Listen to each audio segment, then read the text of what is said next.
Welcome to the Joy Lab podcast, where we help you uncover and foster your most joyful self. Your hosts, Dr. Henry Emmons and Dr. Amy Prasek, bring you the ideal mix of soulful and scientifically sound tools to spark your joy, even when it feels dark. When you're ready to experiment with more joy, combine this podcast with the full Joy Lab program over at joylab.coach. Hello, I'm Henry Emmons, and welcome to Joy Lab. And I'm Amy Prasek. So here at Joy Lab, we infuse science with soul to help you uncover joy. To do that, we focus on building the elements of joy, the positive emotions and inner states that become the building blocks for a joyful life. So the element for this episode is resilience. And of all our elements, resilience is probably the most natural and the most natural in general. It's absolutely built in. We are wired to be resilient. And, if you're like, hey, you say that all the time for all the elements of joy. Yeah, that's why they're the elements of joy. You are built to be resilient and joyful. So that wiring for resilience is true really throughout the natural world. It's everywhere as nature adapts to major changes and recovers from disasters like floods or wildfires. It's built into all living systems, from a single cell to dynamic global systems. And none of us would be here if we didn't have it. But with that said, I want to acknowledge that our collective resilience is really being challenged. And we're learning that resilience is not something that we can take for granted. Yeah, I think you're right, Amy. We really should not take it for granted. And I think nature is even telling us, and scientists are echoing the warnings, that there could be a tipping point for the environment where a downward spiral might happen that could be hard to come back from. And I think something similar to that can happen to us as individuals too. But as we have said all along in Joy Lab, there are also these positive upward spirals that we can encourage and that can help us to reset this natural inborn resilience.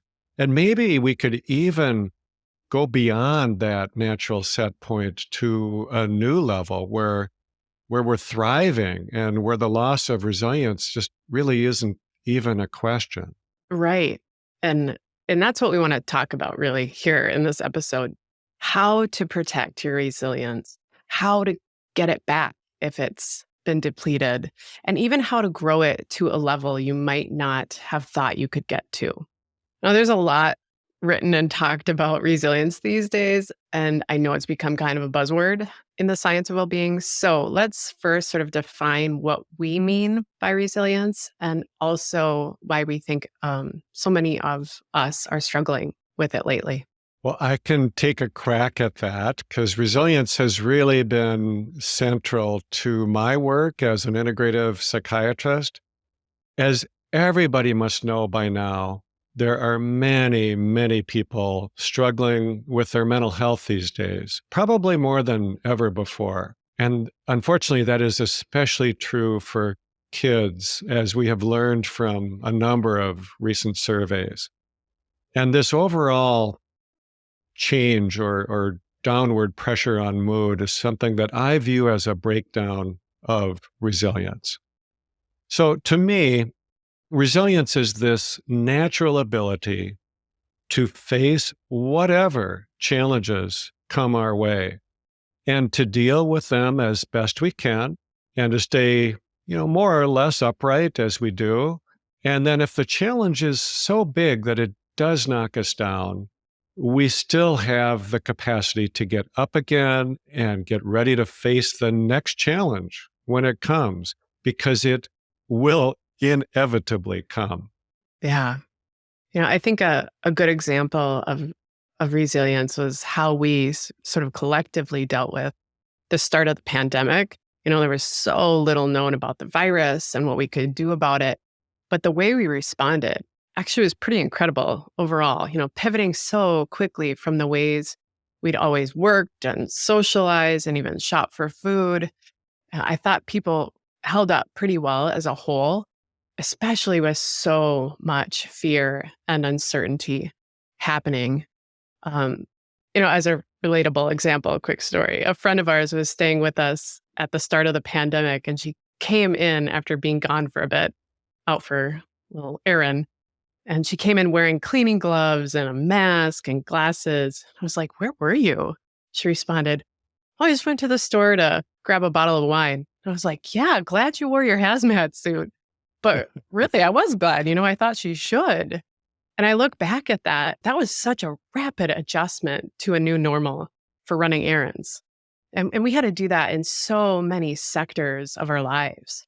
And I think as that stress has continued, we've had to be on high alert from the pandemic and all the other big issues of the last couple of years. I just think we are getting run down, and a lot of us are feeling really depleted. Yeah, I agree. And I've observed that in my work with my patients too. I was pleasantly surprised at how well people seemed to do initially. But things have just continued to happen that I think are wearing people down. So Yeah. I have a kind of simple metaphor that helps me understand this. And here's what it is. I imagine that each of us has somewhere inside of us, let's say it's in our brain, has this little reservoir, and it contains a sort of magic elixir that keeps us resilient. I picture it kind of like a water cooler, an upside down jug, and it's a different size for everyone. In other words, resilience is on a continuum. We each have a different capacity to deal with the things that life throws at us. Now, I think that there are three primary things that determine the size of this resilient container in each of us. And those are genetics, early childhood, and current stresses. So some people are just lucky. They're fortunate to have this huge capacity for resilience. They were born with healthy genes in their childhood. Even if it wasn't great, it was good enough. And then there's others that aren't so lucky. They might have a family history that's just filled with mental health problems or substance abuse, or maybe they had, trauma early in their lives, or simply didn't get enough nurturing when they were young. None of us has any control over these things. We can't yet change our genetics or the environment that we grew up in. Right. And we don't always have control over our stress either.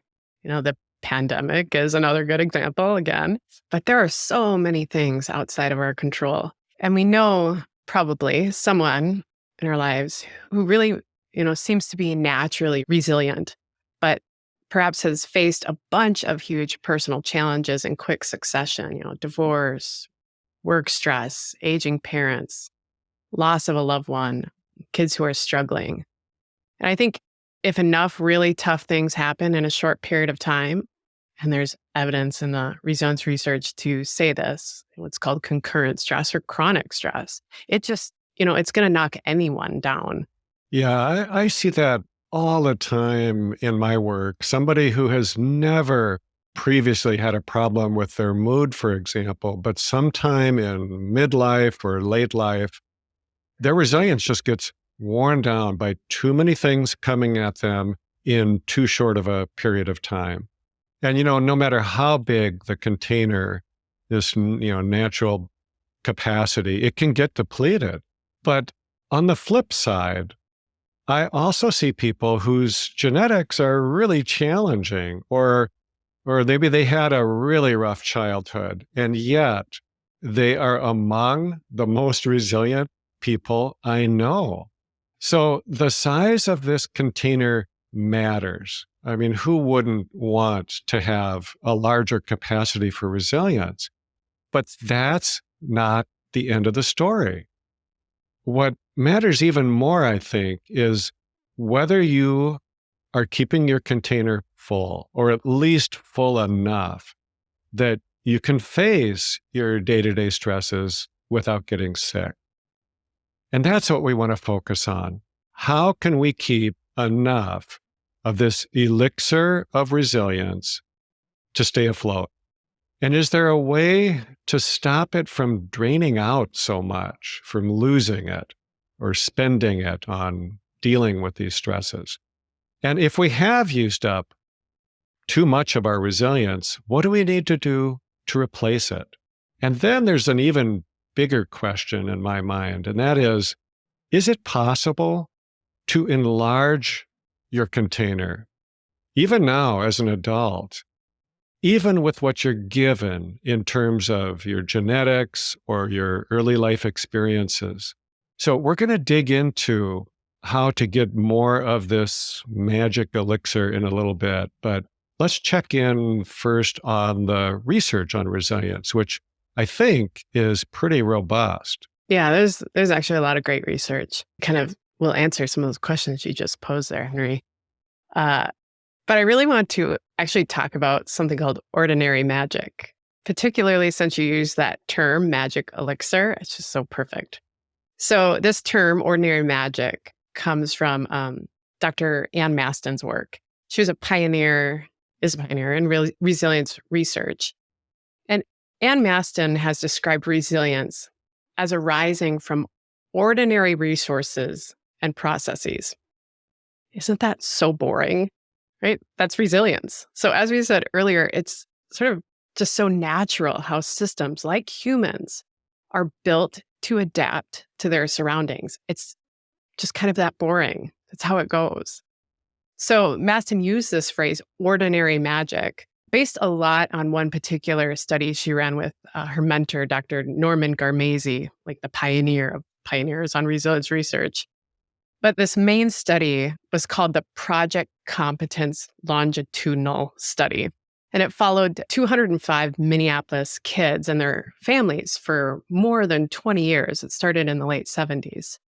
So the researchers were really looking to understand why some kids would thrive amidst hardship. What was that secret that those kids had, or that super special quality? It's kind of what they went in looking for. And I want to take a direct quote from Dr. Maston about this study. She wrote, "What began as a quest to understand the extraordinary has revealed the power of the ordinary. Resilience does not come from rare and special qualities, but from the everyday magic of ordinary, normative human resources in the minds, brains, and bodies of children, in their families and relationships, and in their communities." So a lot of her work was in adolescent development, but this holds true for adults too, right? So the study is really amazing, actually, methodologically speaking, but I'll control myself and just sort of focus in on something that came out of this work. And it's called the Shortlist for resilience.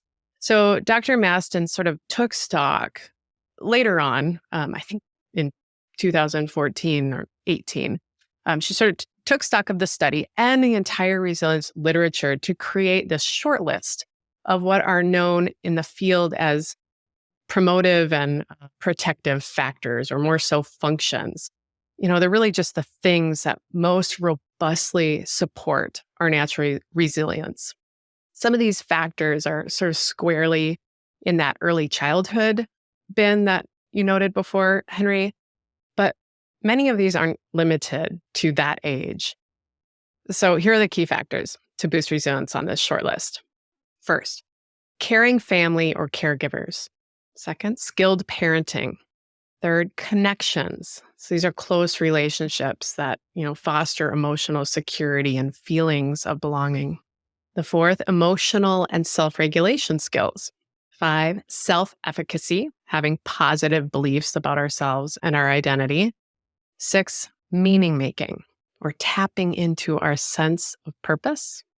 7, hope, spirituality, faith, and or optimism. So these don't need to be attached to religion or a religious practice, but they certainly can be. The 8th one, routines and rituals. The 9th, problem-solving skills. So really the ability to think flexibly, with curiosity to solve problems. 10th one, engagement with a school that functions well. I'll add that's funded well. And the last one, connection with communities that feel safe and that are functioning well. There's been some other swap outs in the last 10 years or so, but these hold steady. And I think, you can really just take out the parenting and school ones and like add coffee maybe, and you've got the adult shortlist, I think, for resilience. But really what I do love about this list is that all of these factors are things that we as individuals and we as communities that want to be resilient, these are all factors that we can influence through policies, interventions, funding, education, and our own self-practice. It's more evidence that our resilience, I think, is natural, but we need an environment, systems, and supports that don't oppress or stifle it, and also prop it up when life is rough. And something I also want to highlight from this work answers a bit of that question, Henry, about building our container, growing our container later in life. And it's this finding of late bloomers in this study. So these were participants in the study who had this pretty dramatic shift from what looked like they were not doing well to then moving into this sort of category of adult success, but they just arrived at it later. And I think the lesson there is that it is never too late to learn the skills or to support others so that our natural resilience can take the lead. And that's really what we're digging into here, those ongoing strategies that we can practice to support our resilience, even us late bloomers.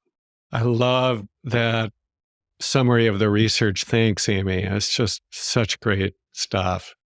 So we want to try to provide you with a roadmap, a model, if you will, for restoring resilience.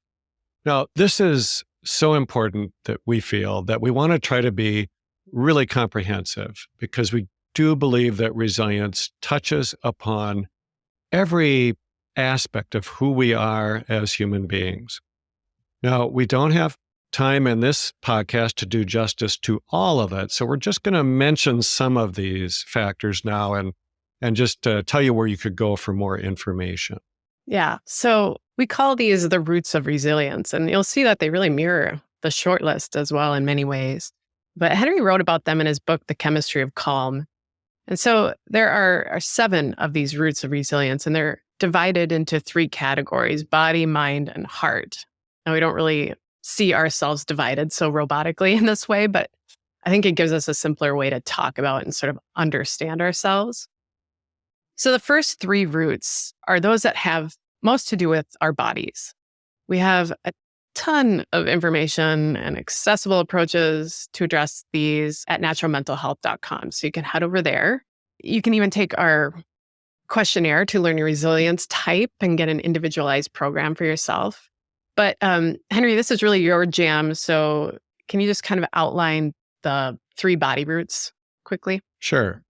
So the first is to balance your brain chemistry. Now, I'm a psychiatrist, and I think that my field of psychiatry might have oversimplified this concept, but I do believe that brain chemistry is important. I think you could even make a pretty strong argument that the brain chemical serotonin is maybe a big part of that magic elixir of resilience that we talked about. But I think that we should rely less on medication than what we're doing right now to try to manage these brain chemicals. So really our focus at Natural Mental Health is more on giving you what you need to make these brain chemicals through diet and a few targeted nutritional supplements that are really based on your own subtype or your own patterns. These are called nutraceuticals, and they act a little bit like medications, but I consider them to be a lot safer. So the second route then is to manage your energy. Diet and supplements certainly play a role in this too, but we especially focus on movement and exercise because we think that when you expend energy in the way that's right for your body, then it kind of forces you to become better at making more energy. And then the third of these physical roots is to align with nature. Now, simply put, we are mammals, and like all mammals, we have to live within the rhythms of nature. Now, the most important of these, I think, is sleep. But there are many others, and they include hourly, daily, monthly, even seasonal cycles, and really even cycles that change over the course of your lifetime. And we have to learn from nature how to better manage the stress response so that that is just a cycle. It goes up and it comes back down rather than being a constant thing. Yeah, I love that. Our natural response cycle, meaning it recedes. As an aside, I think getting rid of daylight savings time will help us align with nature as well. So that's good news. All right, the next two roots deal with what we consider to fall into that mind category, particularly the part of our mind that can cause problems if we don't learn to work with it more skillfully. And that's because it involves our thoughts and emotions. And when they're running rampant, they can drain our resilience reserves super fast. So the fourth root of resilience is calm your mind. Another word for that is equanimity. And we just devoted a whole podcast to equanimity. So left to its own devices, our mind can get really busy. It's often called monkey mind because it jumps from one thing to another. And its favorite branches are worries, fears, and regrets. I'm sure we've all hopped on those branches frequently. And those branches sap our resilience and even our joy when we stay there. But our mind can be tamed. This is what we talk about here at Joy Lab. It can be shaped. And with practice, we can learn to reclaim our focus, see thinking for what it is, and take back the power that we have given to our thoughts. And just by stepping back, distancing ourselves a bit from these negative thoughts, we can make a huge difference in stopping that loss of resilience. Well, the fifth root of resilience is to turn toward the feeling.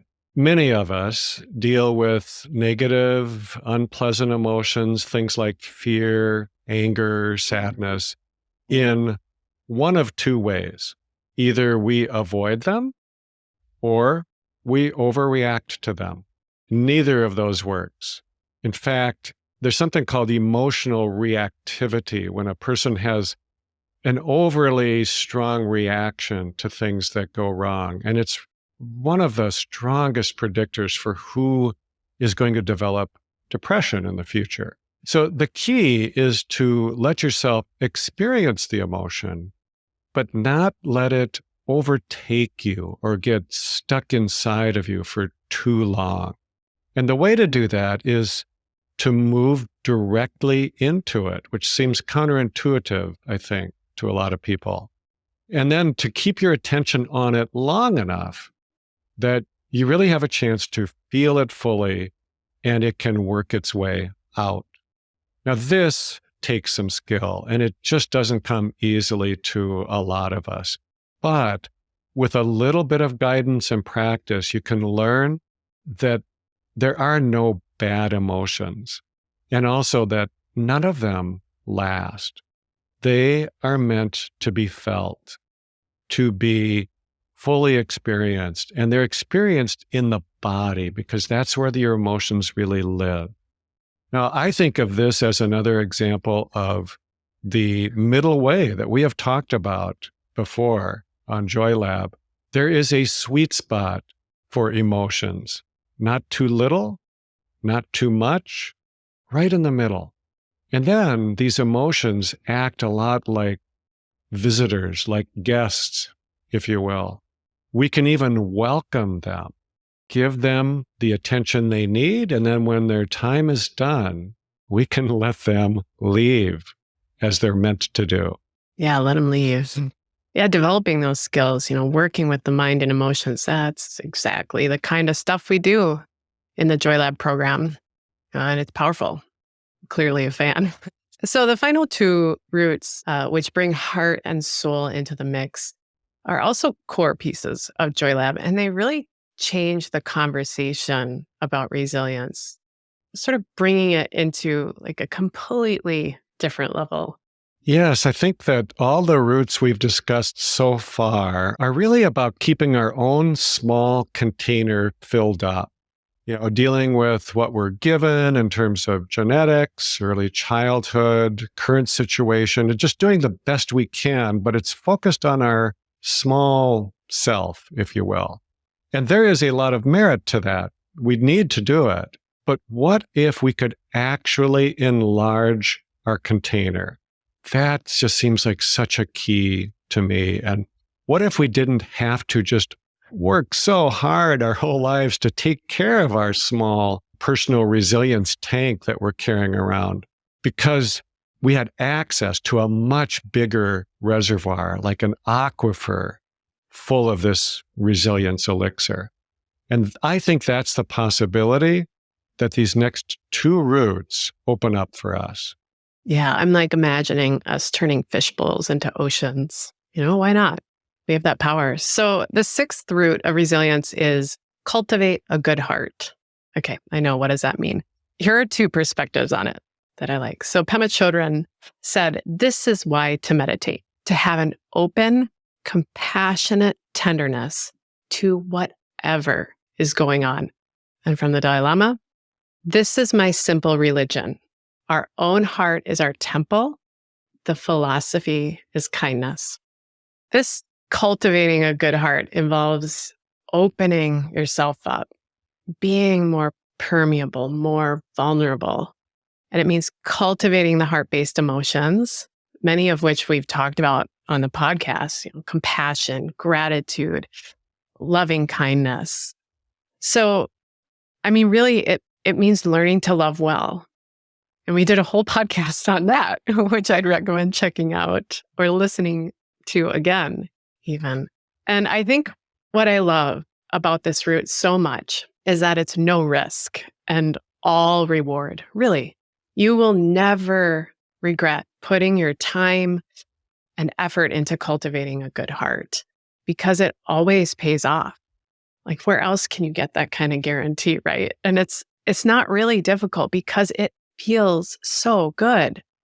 And it even opens you up to get the most that you can out of what the final root of resilience is.